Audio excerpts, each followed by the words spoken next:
সংক্ষেপ করে বলছি, মরণ হবে এতটুকু আমরা আলোচনায় বুঝতে পারলাম, মৃত্যু হবে এতে কোনো সন্দেহ নাই।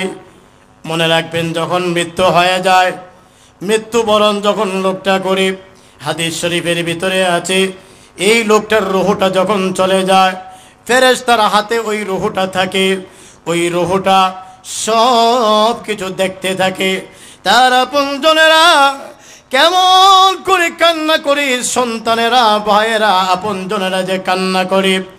এমনকি এই লোকটাকে যখন কিনা আপনার লাশটাকে যখন ওঠানো হয়, খাটিয়ার মধ্যে ওঠানো হয়, আমার নবীজি হাদিস শরীফের মধ্যে বলেন, ইদা উদিআল মাইয়িতু ফাহতামালাহার রিজালু আলা আ'নাকিহিম, যখন কিনা মাইয়িতটাকে ওঠানো হয় খাটিয়ার ভিতরে এবং লোকেরা তাকে কাঁধে করে নিয়ে যায়, আমার নবীজি বলেন, লাশটাকে যখন কাঁধে করে নিয়ে যায়, ওই সময় এই লোকটা যদি নেককার হয়, ইন কানাত সালিহাতান, লোকটা যদি নেককার হয়, মৃত ব্যক্তি, মৃত বান্দা বান্দি এরা যদি নেককার হয়, তখন সে ডেকে ডেকে বলতে থাকে, কদ্দিমুনি কদ্দিমুনি,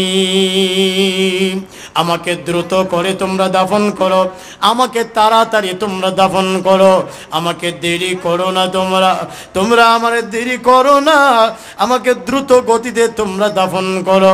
লোকটা যদি নেককার হয়, এইভাবে লোকটা বলতে থাকে। মনে রাখবেন, ও কারেন্ট আসছে, আরে অল্প সময় দেখ, না না না দিয়ে দেখ, লাইনটা দিয়ে দিই। তো আমার দরদিরা, বলতেছিলাম, যদি নেককার হয় তো তার রুহটা বলে, আমার দ্রুত তাড়াতাড়ি আমাকে দাফন করো। আর যদি লোকটা বেনামাজি, বেপরদাওয়ালা, বেপরদাওয়ালি, গুনাহগার, নাফরমান, সুদ খায়, ঘুষ খায়, গান বাদ্য, নাচানাচি, জুয়ারি, এগুলো তার নিত্যকে রেহাই দেওয়া হতো। কারণ আমার সাদ ইবনে মুআযের এত ইজ্জত, এত সম্মান, তার জানাজাতে ৭০,০০০ ফেরেশতা আসমান থেকে এসে সাদ ইবনে মুআযের জানাজার ভিতরে শরীক হয়েছে। জোরে কন্না সুবহানাল্লাহ। আমার সাদ ইবনে মুআয মুক্তি পায় নাই। আম্মা জান আয়েশা বলেন, লোক আল্লাহর নবী, তাহলে মুমিন এবং গুনাহগারদের মধ্যে পার্থক্যটা কি? নবীজি বলেন, আছে।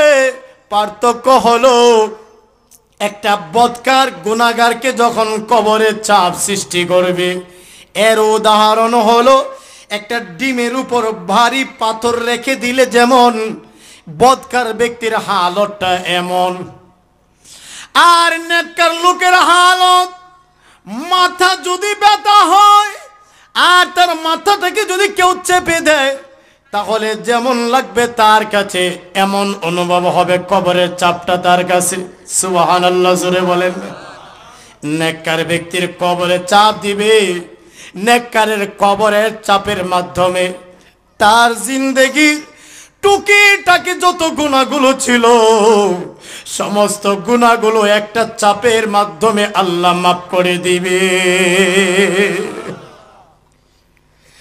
লোকটা যদি নেককার হয়, কবরে তাকে চাপ দিবে, কিন্তু এই চাপের মাধ্যমে তার জিন্দেগির যে টুকিটাকি গুনাহ ছিল, এই গুনাহগুলো আল্লাহ মাফ করে দিবেন। সুবহানাল্লাহ। শুধু তা নয়, এর মাধ্যমে আল্লাহ তাআলা তার কবরটাকে প্রশস্ত বানায়া দিবেন, আরামগা বানায়া দিবেন, তার চোখে ঘুম চলে আসবে। এই হলো নেককারের হালত। আর লোকটা যদি বদকার হয়, তখন দেখা যাবে তার কবরটা সংকীর্ণ হয়ে যাবে চাপ দেওয়ার কারণে।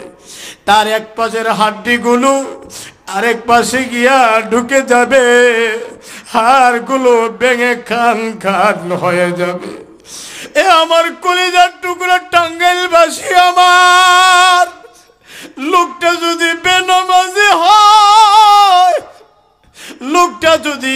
গুনাহগার হয় তার বুকের এক পাশের হাড়গুলো আরেক পাশে গিয়া ঢুকে যাবে, হায়রে তস্তস হয়ে যাবে, ভেঙে খান খান হয়ে যাবে। এই হবে তার হালত কবরে বদকার লোকের। আমি আপনাদের জিজ্ঞাসা করি গো, আমরা কবরে যে যাব ঈমান আমলের পুঁজি নেওয়ার দরকার আছে না? না ভোলা মনে রে কবর ঘরের খবর নীলি না রে, ওরে মনে রে কবর ঘরের খবর নীলি না রে। ও ভাই যাবি তুমি একা একা অন্ধকার কবরে, কবর ঘরের খবর নীলি না রে, কবর ঘরের খবর নীলি না রে। আত্মীয় স্বজন আসিয়া দেহ নিবে তুলি, আত্মীয় স্বজন আসিয়া কাঁদে নিবে দেহ, কালমা শাহাদাত পড়িয়া চাইবে পানা কেহ। ও ভাই এ দুনিয়ার ভালো আমল রে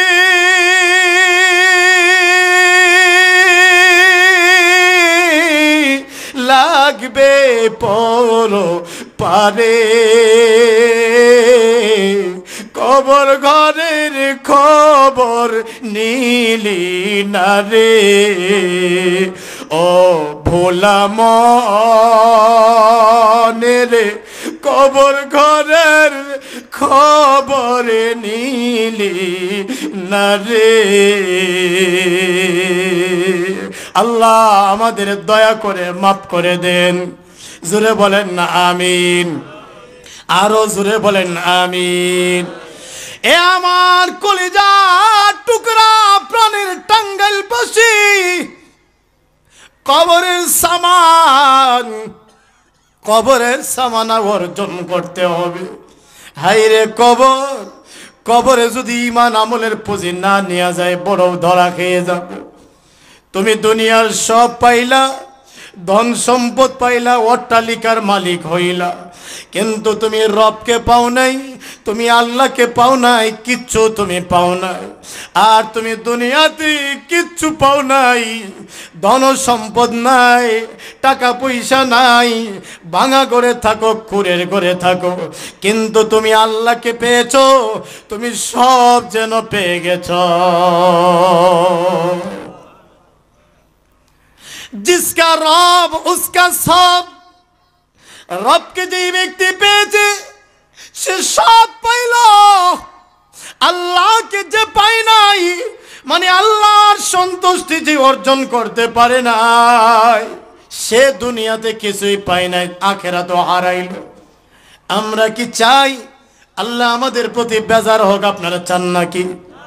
যদি না চান, ও টাঙ্গাইলের ভাইরা, ভাই গো আপনাদের পা গুলো আগাইয়া দেন।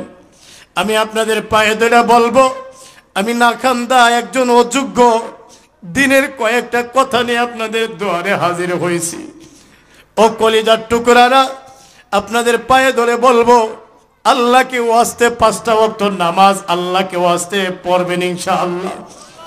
জিন্দেগিটা বদলাবেন। যদি কেউ সুদের গুনায় থেকে থাকেন, পায়ে ধরে বলি, দোস্ত সুদের গুনাহ থেকে তুমি ফিরে আসো। ঘুষের গুনায় যদি লিপ্ত থাকো, ফিরে আসো। মায়েদেরকে বলবো, আম্মা ও বোনেরা, আর চেহারাটা বেগানা পুরুষকে দেখায় না, এই চেহারাটা কোনো ভিন্ন পুরুষদেরকে দেখায় না। ওগো মায়েরা, আম্মারা, ও বোনেরা, আল্লাহ কি ওয়াস্তে আপনারা পর্দার আমলটা করবেন। আল্লাহ আমাদের সবাইকে আমল করার তৌফিক দেন, বলেন আমিন। মায়েদের উদ্দেশ্যে আমি দুইটা কথা বলছি। হযরত ফাতেমা রাদিয়াল্লাহু তাআলা আনহা, ওনার ঘটনাটা মায়েদের জন্য আমি রেখে গেলাম, মায়েদের জন্য রেখে গেলাম। হযরত ফাতেমা রাদিয়াল্লাহু আনহা ওনার স্বামী হযরত আলীকে ওসিয়ত করতেছেন, ও স্বামী, আমি যদি বিদায় হয়ে যাই, দিনের বেলায় আমাকে দাফন করবেন না।